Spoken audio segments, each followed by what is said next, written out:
Hello guys, welcome back. Thanks so much for joining me today. Today we're going to discuss the Dunning-Kruger effect.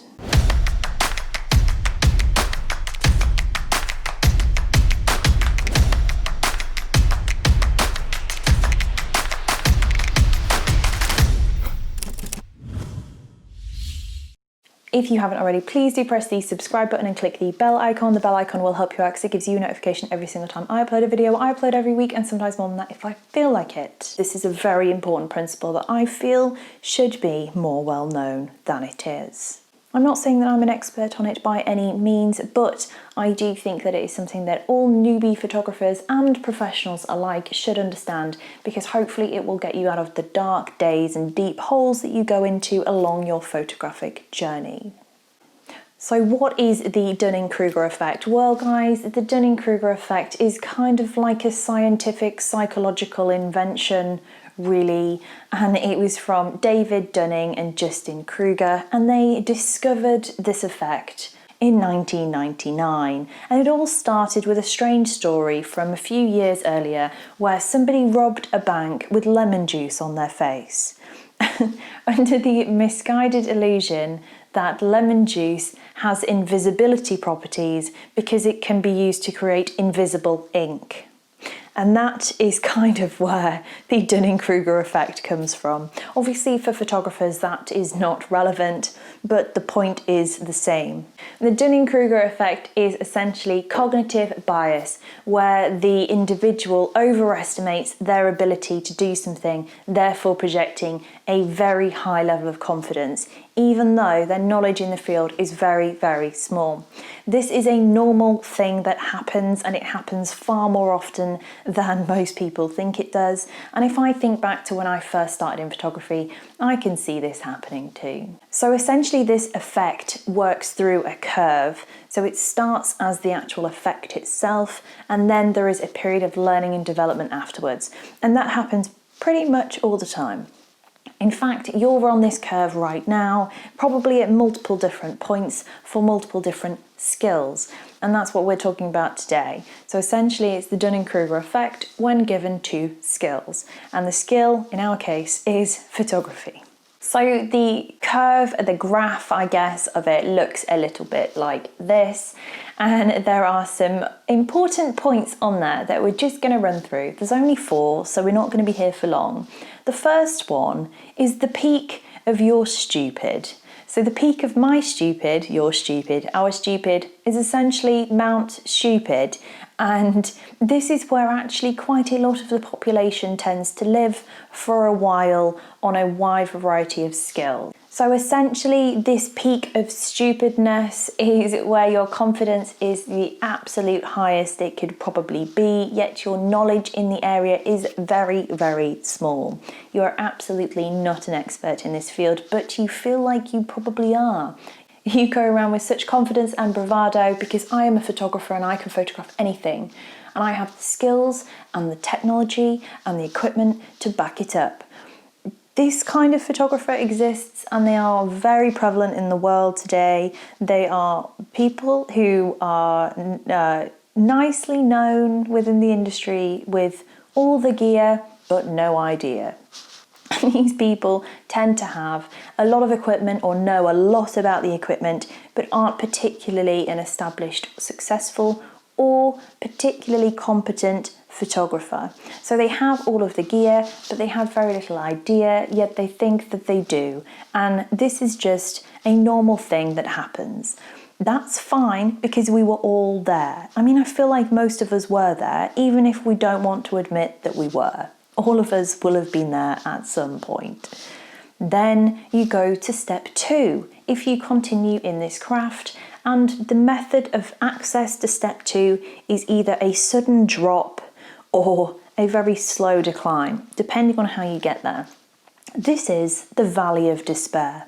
Within the valley of despair, you realise you know absolutely nothing about this field, and it's a massive mountain ahead of you to try and learn more about it. At this point, one of 2 things happen. First thing, you give up. You throw the towel in, it's too hard, I'm rubbish at this, I can't do it, I'm rubbish, I'm useless, my pictures are rubbish, everything is rubbish. Or option 2 is you go, do you know what? I don't know actually that much about this, and there's a big room for improvement. So I'm going to put the time in, I'm going to put the graft in, and I'm going to get better. You will do one of those two things. And a lot of people stay in the valley of despair for quite a while, but it's up to you whether you want to move up or stay there. So you will either stay there, burn out, stop, give up, or you will continue onwards up the slope of enlightenment. The slope of enlightenment is a mountain. It is not a sprint, it's definitely a marathon, and it takes a lot of time, a lot of hours, a lot of dedication, a lot of self-reflection, a lot of self-critique, and slowly but surely you move up this little slope of enlightenment.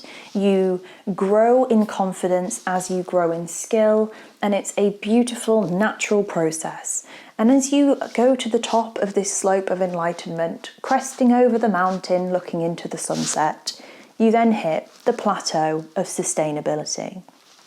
The plateau of sustainability is a nice place to be because essentially you are just very kind and wise and usually a bit older and a little bit more skilled. But you often look at those people who are on the first peak of our little curve and think, just wait, because you will hit the valley of despair soon. And sometimes they do and sometimes they don't, and that's absolutely fine. But this little curve that happens in every single niche. It happens in every single type of photography. It happens in every area of your life. The interesting thing to note is that once you've hit the plateau of sustainability in one field, that doesn't mean that you should be there in every single one. I know, for example, that I'm not a wedding photographer. It is not a skill of mine. And if I went out to shoot a wedding, I would probably be in the valley of despair all of the time because I'd feel so out of my depth and so out of my skill level and comfort zone that it would just be awful.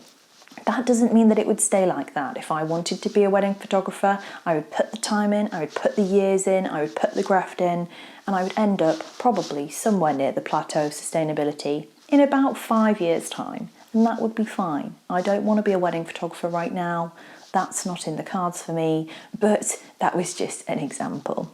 The same can be said for studio photography. If you're new to studio, then getting into that, you're going to be starting from the start again. If you go in with an open mind, you will end up straight in the valley of despair with a mountain to climb. How you tackle that is completely up to you. So try and keep an open mind, try and stay positive, and you will end up at the plateau of sustainability at some point.